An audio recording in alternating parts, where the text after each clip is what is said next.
Hey guys! Today's cookbook review is for the homemade vegan pantry by vegan chef Miyoko Schinner. She's a superstar in the vegan culinary world and launched her own cheese company in 2014, which has been getting amazing reviews.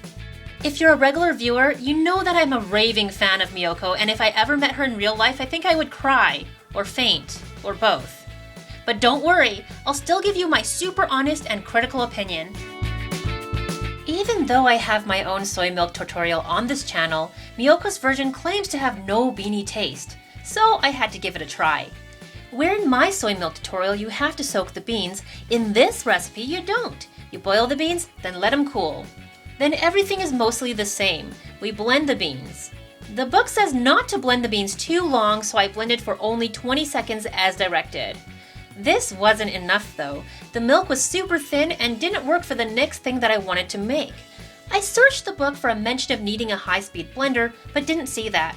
Guys, this was my first oh no moment from this book.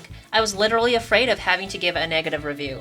However, when I tried this a second time and blended for about a minute and a half, which is what I normally do, the resulting soy milk was lovely and creamy and I could relax a bit. I only simmered the soy milk for about 10 minutes and that was it. The soy milk was creamy and full-bodied, but did it taste beanie? Well, a little, but just a little. Much more neutral than my normal way of making soy milk. So because of this experience and a few other tips I learned along the way, I will be posting an updated soy milk tutorial soon. The next thing was a classic eggless mayonnaise. I used the fresh soy milk after chilling it for a few hours, along with vinegar and some flavoring ingredients. Black salt is included for an eggy flavor. Then we pour canola oil in a thin stream. This reminds me of how I used to make regular mayonnaise at home, and it's just as easy. I don't know if it was the fresh soy milk or what, but the mixture became thick almost right away, way more quickly than I expected. The texture was creamy and luscious. Now, I wouldn't fool anyone with this mayo if they tasted it straight up, because it definitely tasted like soy, and the black salt was a tad on the strong side, so it was super eggy. But on this flavorful mushroom and lentil vegan burger, those qualities were not an issue at all. I've actually made this mayo several times since shooting the video and have stopped buying Vegenaise because it's actually more convenient and less expensive for me to make this at home rather than schlepping to the store to buy a $6 jar. I feel like this recipe has already made the price of the book worth it. So far we've made soy milk, then mayo out of that soy milk, and finally we're going to use the soybean pulp that's left over, known as Okara, for the golden nuggets recipe, which I guess is supposed to be like vegan chicken nuggets. This mixture contains okara, tofu, and vital wheat gluten along with a lot of seasoning ingredients. We form the nuggets. Then they get a 3-step breading process with panko. You can fry them or bake these, so I chose to bake since I've been eating a lot of indulgent food lately. It was a long bake time, about an hour, but was it worth the wait? Yes! These nuggets were nice and flavorful with a satisfying crunch to them.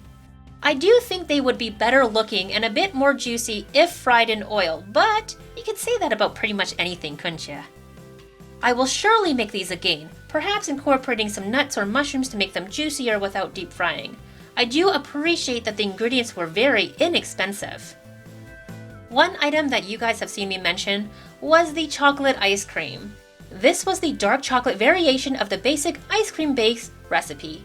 I really wanted to like this, but I just didn't. The coconut flavor was just not great, and the texture was a bit chalky. I wonder if it would have been nicer if I had a high-speed blender to work with. Lastly, I tried the well-crafted mac and cheese mix, which is the book's alternative to the powder in boxed mac and cheese. Because this recipe also called for a whole cup of cashews, I cut the amounts in half, just in case I didn't like the recipe. Other than the nutritional yeast, the rest of the ingredients were pretty normal, inexpensive pantry items. After a quick blend, we have the mix. Time to put it to the test. I mixed the powder with soy milk and took it to the stove. Fairly quickly, a beautiful cheese sauce has developed. Poured in some cooked macaroni, and goodness, does that ever look like mac and cheese? This is where I got pretty excited. But how did it taste? Really good. Yeah, I could taste the cashews, and the flavor is not like the Kraft stuff that I had as a kid, but that stuff always seemed a bit plain in my opinion. This mac and cheese is way better, and better than the boxed vegan stuff that I have tried so far. Literally 10 minutes after finishing this portion, I got up and made a second dinner, this time with broccoli. If you follow me on Snapchat, you probably saw that. And it was awesome! So overall, I loved this book. Loved, loved, loved, loved, loved. That said, I do have a few picky points because I owe it to you guys to be as thorough and honest as possible.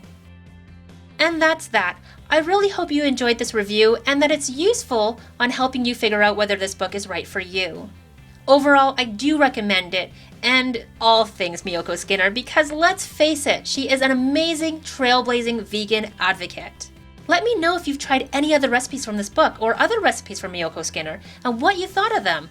I would love to try your favorites. Thank you so much for watching. Bye for now!